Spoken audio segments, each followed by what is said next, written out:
Greater Hyderabad municipal corporation దేశంలోనే పెద్ద కార్పొరేషన్లో ఒకటి. వేలాది కోట్ల రూపాయల బడ్జెట్, కోటి మందికి పైగా జనాభా.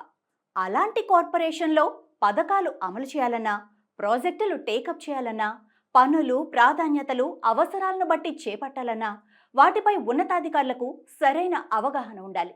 అలాంటి అతి ముఖ్యమైన పోస్టును నిర్వహించే అధికారులను 16 నెలల్లో నలుగురిని తెలంగాణ ప్రభుత్వం మార్చింది.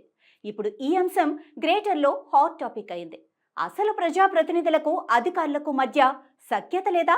మేయర్, ఎమ్మెల్యేలు, మంత్రుల పనులు ఉన్నతాధికారులు చేయటం లేదా? అసలు బల్దియా కమిషనర్లు వరుసగా మారటానికి కారణాలేంటి? Let's watch this story. 16 నెలల్లో నలుగురు కమిషనర్లు, ఇది మన జీహెచ్ఎంసీ పరిస్థితి అన్న టాక్ తెలంగాణ రాజకీయాల్లో వినిపిస్తోంది. హైదరాబాద్ నగరాభివృద్ధికి జీహెచ్ఎంసీ అనేది గుండెకాయ లాంటిది.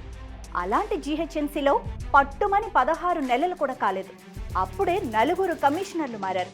దీంతో నగరాభివృద్ధి కొంత కుంటుపడుతోందన్న టాక్ రాజకీయ వర్గాల్లో వినిపిస్తోంది.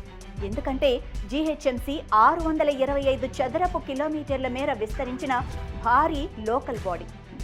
చావు పుట్టుకల లెక్కల నుండి మొదలుకొని వేలాది కోట్ల రూపాయల ప్రాజెక్టుల టేకప్ వరకు అనేక పనులు సిటిజన్స్కు చేసి పెట్టాల్సిన సంస్థ. ఇలాంటి ముఖ్యమైన greater municipal corporation commissioner post అంటే అంత ఆషామాషి కాదు. ఉదయం పారిశుధ్యం నుండి మొదలుకొని రాత్రి స్ట్రీట్ లైట్స్ వరకు పనులన్నింటినీ చక్కబెట్టాలి. అలాంటి ముఖ్యమైన కార్పొరేషన్లో అన్ని పనులను అధికారులతో సమన్వయంతో కలిసి ముందుకు తీసుకెళ్లాలి.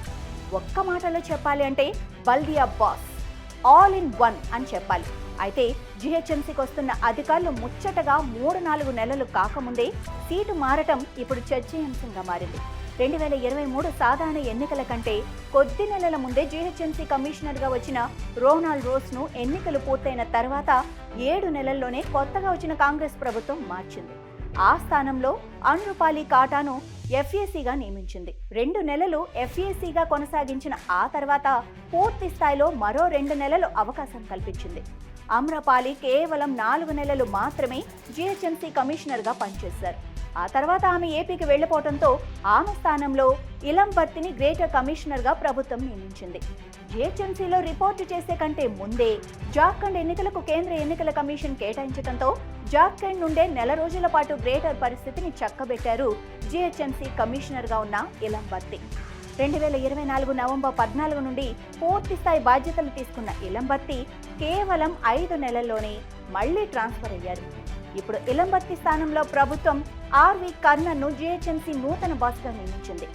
జీహెచ్ఎంసీపై పట్టు సాధిస్తున్న తరుణంలో ఈ విధంగా 4 నెలలకోసారి కమిషనర్లను మార్చడంతో పాలన గాడి తప్పుతుందన్న వాదనలు గ్రేటర్లో వినిపిస్తున్నాయి.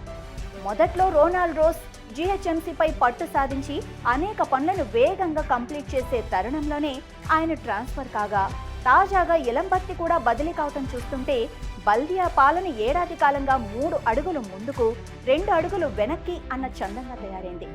ఇటీవల కాలంలో జీహెచ్ఎంసీలోని అనేక అక్రమాలపై ఇలంబర్తి ఫోకస్ చేశారు. ఉన్నతాధికారులందరూ పనుల్లో ఉండేటట్లు ఆయా విభాగాల్లో ఉన్న లోపాలను గుర్తించి వేగంగా సిటిజన్స్కు సేవలు అందేలా ఆదేశాలు జారీ చేశారు. ఒక్కొక్క విభాగంలోని లోపాలను గుర్తించి వాటిలో జరిగిన అక్రమాలపై విజిలెన్స్ విచారణలు కూడా చేయించారు. ఇంజనీరింగ్ విభాగంలో పలు సర్కిళ్లలో పనులు కాకుండానే బిల్లులు చెల్లించారన్న ఆరోపణలపై విచారణ జరిపించారు. అందులో కొన్ని అంశాల్లో అక్రమాలు జరిగినట్లు గుర్తించిన కమిషనర్ చర్యలకు ఉపక్రమించే తరుణంలోనే తాజాగా ట్రాన్స్ఫర్ అయ్యారు. బర్త్ అండ్ డెత్, మలేరియా విభాగంలో కూడా విజిలెన్స్ ఎంక్వైరీ చేయించి ప్రాథమికంగా కొన్ని చర్యలు తీసుకున్నారు.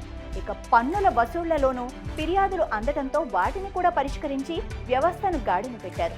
అందువల్లే ఏడాది 2040 కోట్ల రూపాయల ఆస్తి పన్నును వసూలు చేసి జీహెచ్ఎంసీ రికార్డును క్రియేట్ చేసింది. రోనాల్డ్ రోస్, ఆమ్రపాలి, తాజాగా ఇలంబర్తి జీహెచ్ఎంసీ కమిషనర్గా పాలనపై ఫోకస్ పెట్టి తమదైన ముద్ర వేసే సమయంలోనే వారిని మార్చివేస్తూ ఉండటం కారణంగా బల్దియా పాలన గాడిన పడే పరిస్థితి లేకుండా పోయింది.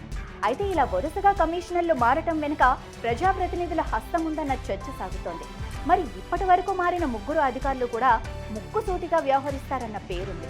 జిహెచ్ఎంసీ మేయర్, డిప్యూటీ మేయర్, కార్పొరేటర్లు, ఎమ్మెల్యేలు, మంత్రులు ఇలా ఎవరు చెప్పినా, ఎన్ని ఒత్తిళ్లు చేసినా నిబంధనల ప్రకారమే వీరంతా నడుచుకున్నారు.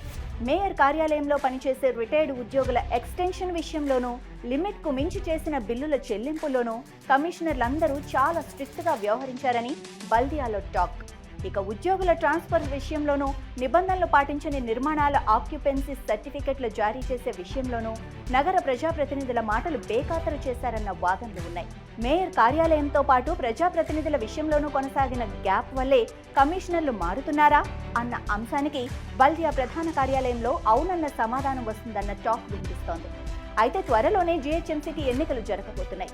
ఇలాంటి సమయంలో ముక్కుసూటిగా ఉండే ఇలంబర్తిని ట్రాన్స్ఫర్ చేసి ఆర్వి కర్ణన్ను నూతన కమిషనర్గా నియమించడం వెనుక ఏదో మర్మముందన్న చర్చ జోరుగానే సాగుతోంది.